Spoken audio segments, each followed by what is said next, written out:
But we need to understand that Facebook can be divided into many units. The first one is technology, right? The technical side. About 3 billion unique users use that, and to ensure that it works seamless, that requires huge amount of work on the part of engineers. And we mean Instagram and WhatsApp and everything. They have different characteristics. So WhatsApp is encrypted, for example. The codes are different, and in terms of technology, we have a huge amount of engineers who support the infrastructure of the social platforms. On the other hand, certainly there is a business part to that deals with advertising, that deals with provision of services, advertisement services, that deals with taxes, the payments, any legal issues. Certainly, Facebook launches many campaigns of its own. So this is the commercial part. And there is the user part. So we have our users, we have the standards of the communities, there are decisions related to certain content and communicated to our users, and everything related to this experience, the user experience on a particular platform. So if we talk about those all parts, there are more of them, really. I'm talking about the major ones so that you understand those pillars of our work at Facebook. And in the context of many issues, they are addressed on the global level. If we talk about engineers, there is no like infrastructure for American Facebook or infrastructure for Australian or Italian or Ukrainian. This is just a unified platform, unified product that has different language versions and a set of different functions. But obviously, on this level, we need to work globally. On the level of other issues, there are certain specificities that require certain approaches, like there is a geographic aspect. The most understandable example would be the taxation point. We need to understand when you work in a particular country, what would be the taxation. But on the other hand, you have like a global standard, how we work, what the invoices we provide, what is the package of services. And if we talk about the user, pillar, there is also the global level related to our standards of the community. These are the rules that inform the decisions of Facebook, and there are certain specifications how a particular decision is made within those rules, or how the content that you post on Facebook, we ensure that it complies with the standards. Obviously, this was quite an introduction on mine, but if we talk about this, the object of criticism, for example, from Ukraine, Ukrainians always say that there is no office in Ukraine, there is no Ukrainian team. It means that the decisions, you understand that decisions are made by Russians. So in the user perspective, how we build our platform and the way of checking the content. I mean, we have the teams that deal with particular content, but we have global team for that. There is content that does not require understanding of the language or local understanding or some understanding of historical content. Mostly, I mean, photos, pictures, and videos. This can be done by international teams that are not connected to Ukraine at all, or we can use artificial intelligence for that. And the trend for us recently has been to develop the IA to understand its understanding of the language so it could be used. At the same time, there is type of content where it is associated with the words, and we cannot make decision where we don't know the language or we don't know the slang, or maybe it is about some bullying, or the other way around, they may express certain words of support. So without knowing the background to original context. So definitely we have teams that work with content from this particular country. but they rather work in the global context and together with the colleagues from different teams, not in the same place that people work that deal with Ukraine. So if we speak about this important aspect for Ukraine, where are you going to have, when are you going to have the Ukrainian office, the aspect of what we do in Ukraine, how we consider the content from Ukraine, how we make decisions, first, nothing is going to change. And second, the team of the company that Facebook is, and we can apply that to other technological giants, territorial connection doesn't mean anything. The location doesn't mean anything. We don't have a team that would work for this particular country and would be located in this particular place. We work across the time zones, and that's a challenge, but that's also interesting to work with colleagues from a variety of offices. So actually, when you next time hear the question like Facebook ignores Ukraine, Ukraine doesn't matter for Facebook, you don't have an office in Ukraine, that's not true.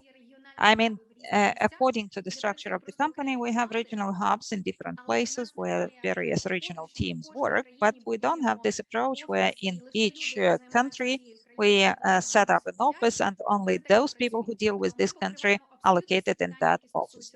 Now, we cover all aspects associated with Ukraine and absolutely all levels, with language support, with legal support, with communication support, no matter what that is. And we have the teams that work with those aspects.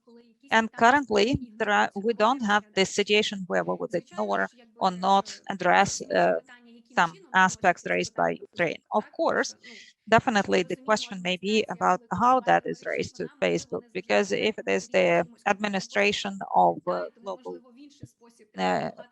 network, global media, not always they read every comment under every particular post. So you need to definitely attract attention to certain issues that may arise. But so this is an important question that is raised regarding Facebook. So location of the office doesn't change anything regarding the level of company's engagement in the life and events in every particular country.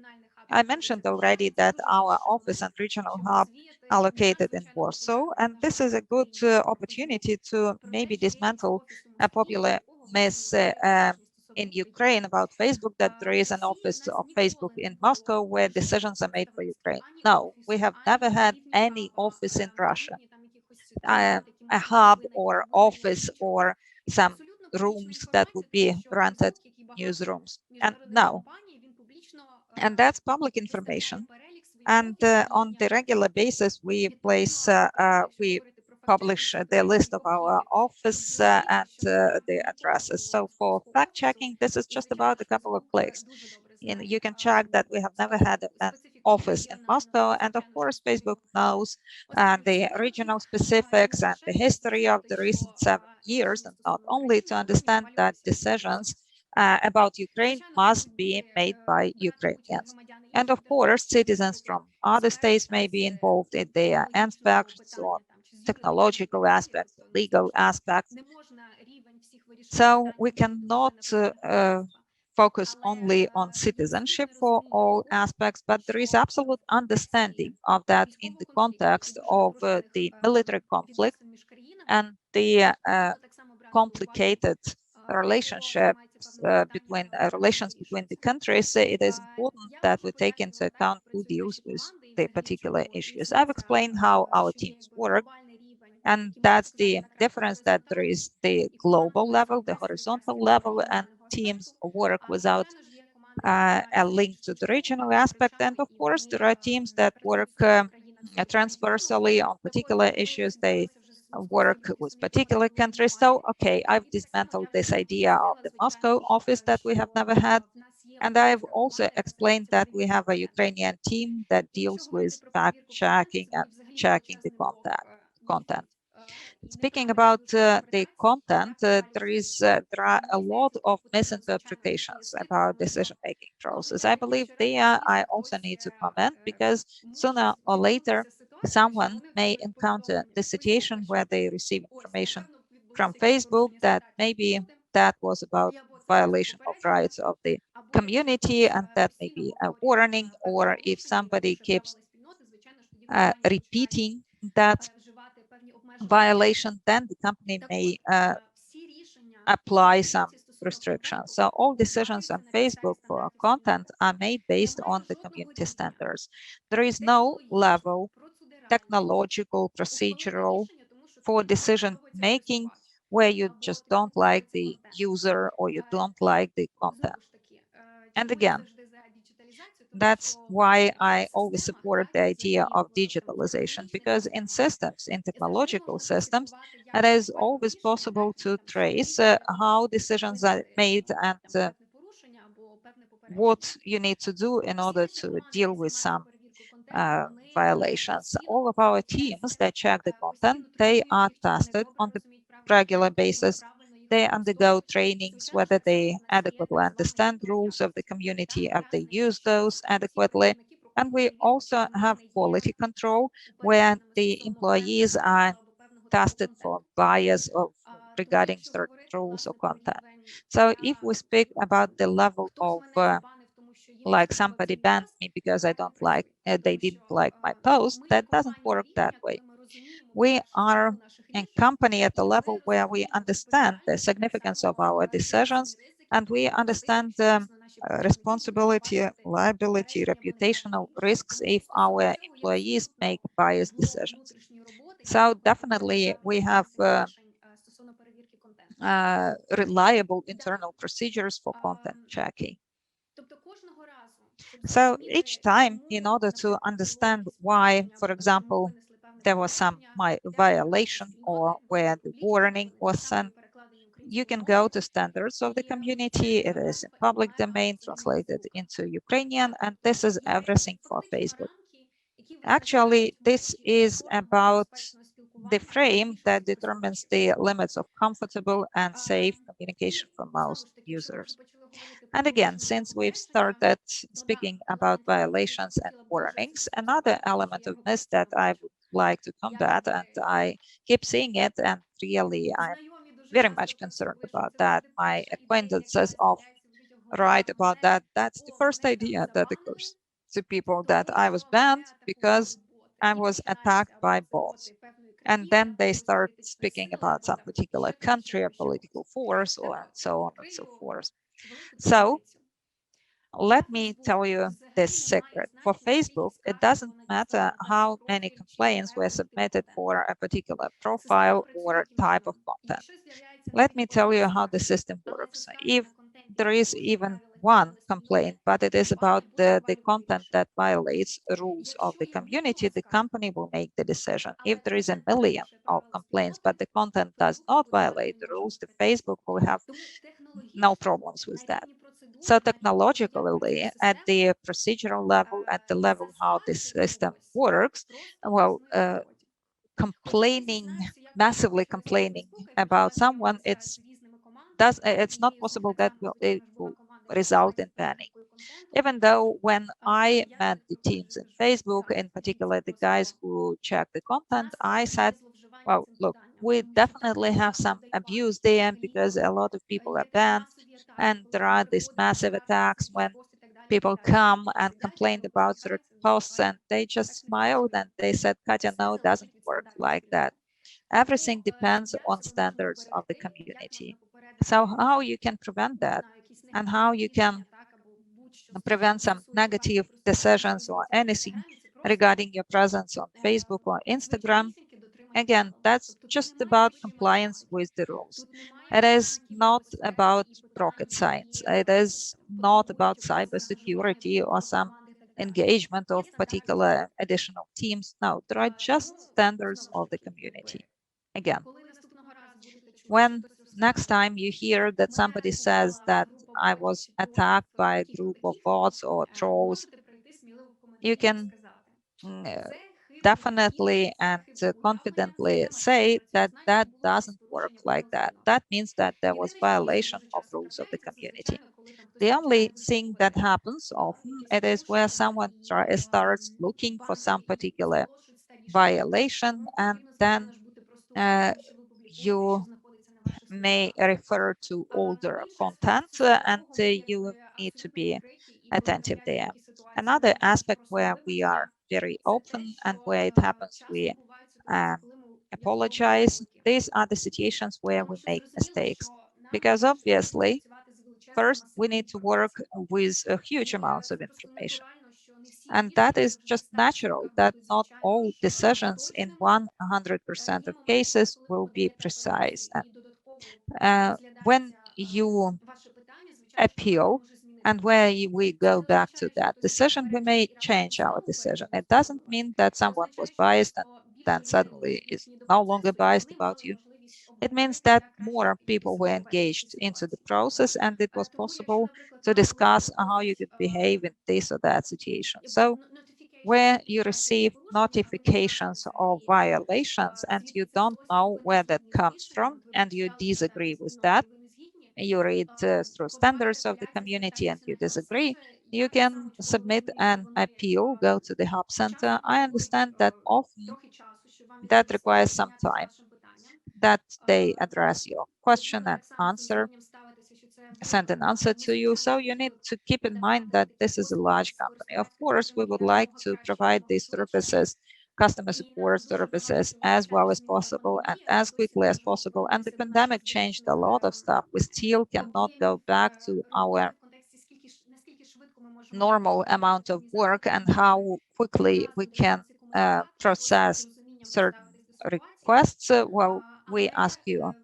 for your patience there, but definitely there may be situations where the decisions we make are not right, and then we may restore the content. We explain that that was a mistake, and I believe that is nothing tragic. I mean, there are mistakes, and we understand that in our case, the price, the cost of that mistake may be higher than for the rest.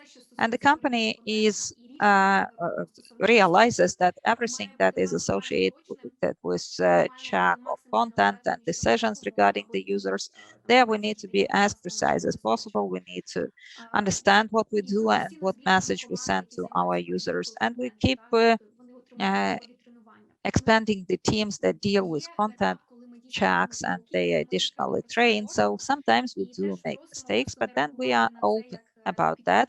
And we ask you not to respond to that as a confirmation of another conspiracy theory, because very often I can see that based on my work and on the cases where people refer them to me, that as soon as some decision appears, it is not interpreted in the context of standards of the community. Most often people tend to interpret that in the political or geopolitical context. Well, and maybe it is quite understandable that these are the first ideas that may occur to you, but actually there is much less conspiracy globally than it may seem to you.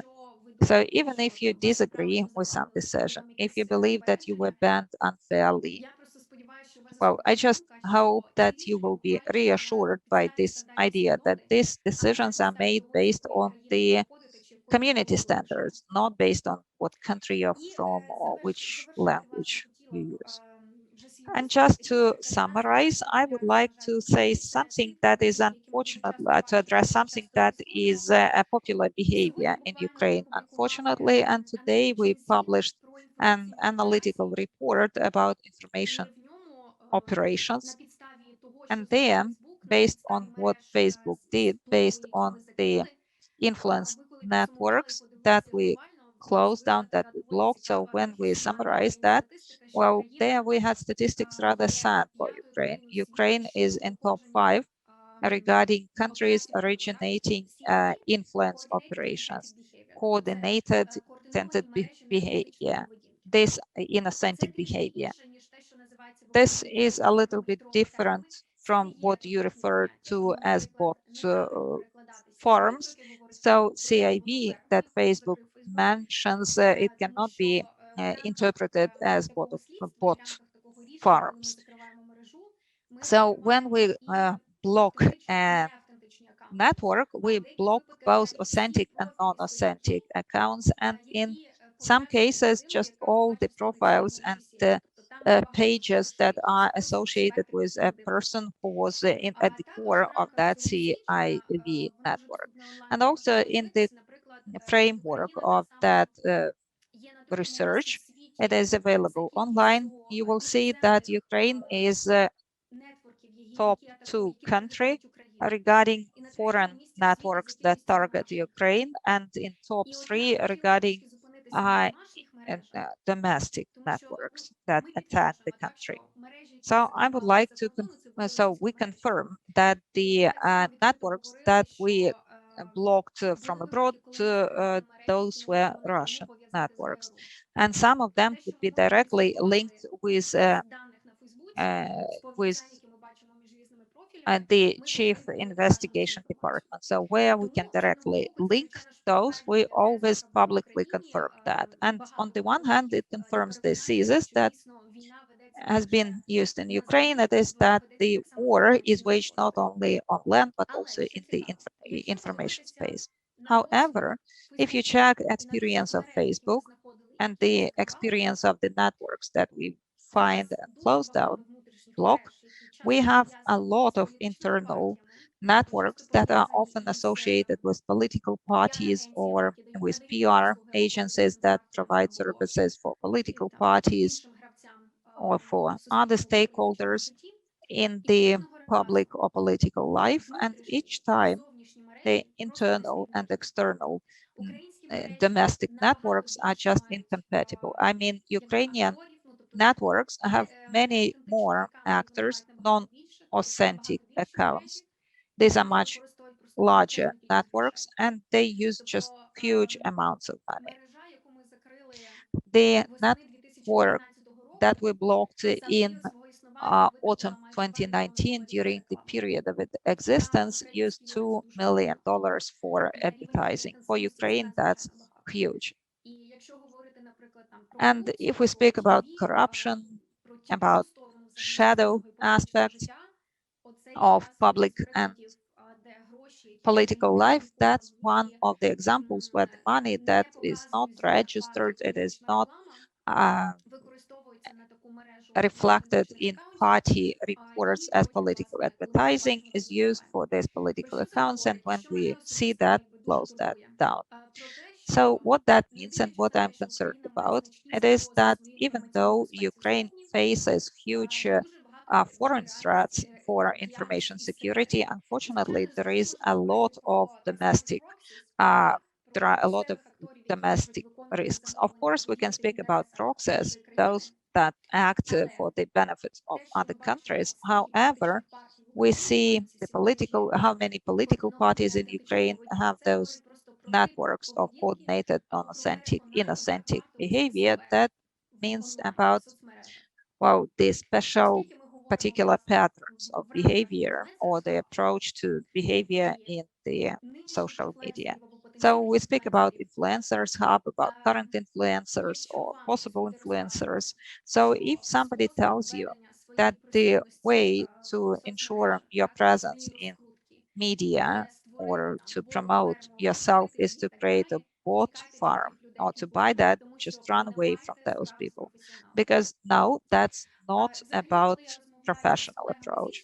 And when I talk to colleagues from other countries, and the aspect of that political parties and PR agencies develop these networks of coordinated inauthentic behavior, that's rather about immaturity of the market, where instead of spending more time and resources for creative ideas that would enchant people and people will follow that, now they suggest that you use resources and funds for just technological infrastructure. This is just infrastructure. I mean, someone will help you to boost your post like 200 shares, 100 shares, but I've never seen a research that just automatic sharing that goes nowhere positively influences your brand or your image, except for the fact that you have a bigger number under your post. But if we want to be an influencer and have some influence, we need to engage instead of having just 5,000 likes under your post. You can have 300 likes, but if people tell to their friends in the streets and share that in private messages, that makes you popular, not that you have just automatically the bigger number of interactions. And I heard about this idea that without this troll farms, it is impossible to be in informational media. No, I would say that there are countries that don't like that kind of behavior, and it means that there are other ways to work there. And we as a company, we can talk about the trend that we see. We can share our own experiences and practices and share them with Ukrainians. But there are certain things that seem to be an internal trend, but we can't see the confirmation as a global trend. And if someone in Ukraine tells you that give me $1,000 of dollars, I'll get you a troll farm and you'll be an influencer, this is the wrong way to go. Sorry, Kateryna, you just confirm that Ukrainians have learned to consolidate in Facebook, except for the other forms of consolidation that is showcased in the research. Well, those researches are about coordinated non-authentic actions. So those were fake accounts, I would say.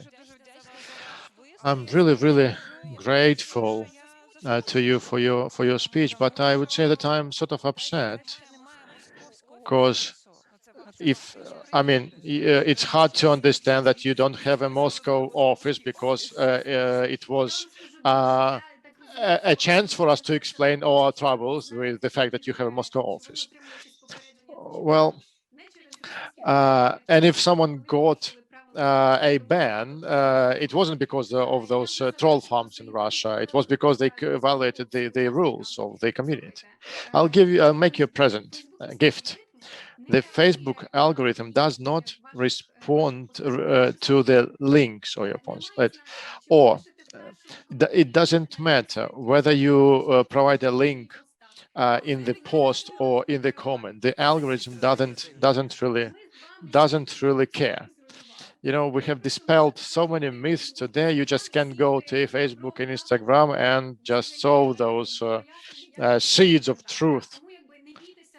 So don't you be afraid, add to your post. You don't need to say that the link to the video in the first comment or something. Well, I have another question, important one. With Facebook, it's more or less okay. It's more or less understandable, especially after your speech today. How about the Instagram? When would you have the adequate Ukrainian support there? This is a fair question. There is no timeline. I mean, I can't say that it's going to be in a year or 2 or 3 months. It's another point. Instagram and Facebook's, I mean, the teams who deal with content, they are integrated, where support works a little bit differently. You just need to understand that Instagram is a younger platform. Facebook didn't reach its size and its coverage overnight. So, I mean, everything is under development. Trust me. No one is asking for the better support more than our staff. I hope we'll be there soon.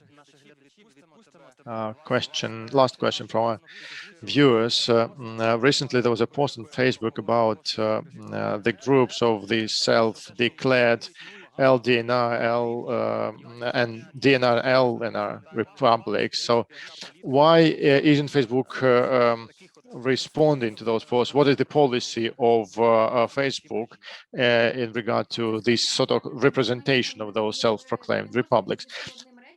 This is a challenging issue. There isn't a clear answer. That there are certain standards of the community, and if some content violates the rules, we delete it. But there is a question of legality. If there is a content that violates the legislation in a particular country, then representatives of this country need to come up to us, but refer to a particular law and particular clause of this law that they think is violated. So if we talk about the standards of the community, a page of the Ministry of, let's say, Culture, one of those republics, is not violating the rules of the community. This is the level where the national authorities need to respond and talk to Facebook about different mechanisms.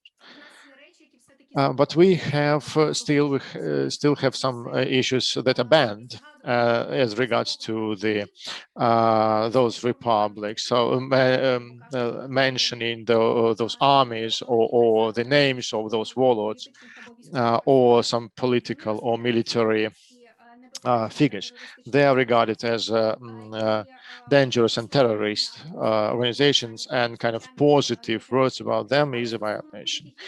But as to the other pages, let's say the gardeners of LNR, this is, well, we need to deal with them separately, look at those pages and understand whether they violate the standards of the community or the legislation. But for that, we would need the position of the Ukrainian government with reference to law clause. So there's an idea to apply with it to the accelerator that would kind of help our cyber police in Ukraine, so that our government could, work really with Facebook about that and raise the issue. I guess that this is an issue that's related to recognition of LNR and DPR as a terrorist organization. Maybe not through accelerator. Can this be addressed? Well, because you need to understand what levels of cooperation or decision making we have in Facebook. Well, the context of Ukrainian authorities, officials are there. We have them, and every time we have official requests, we respond to them, we consider them, and if the Ukrainian government has a need to start that kind of dialogue, we are prepared. Thank you, Kateryna, for your substantial speech, for your time. Have a good, have all the success in defending the Ukrainian interests.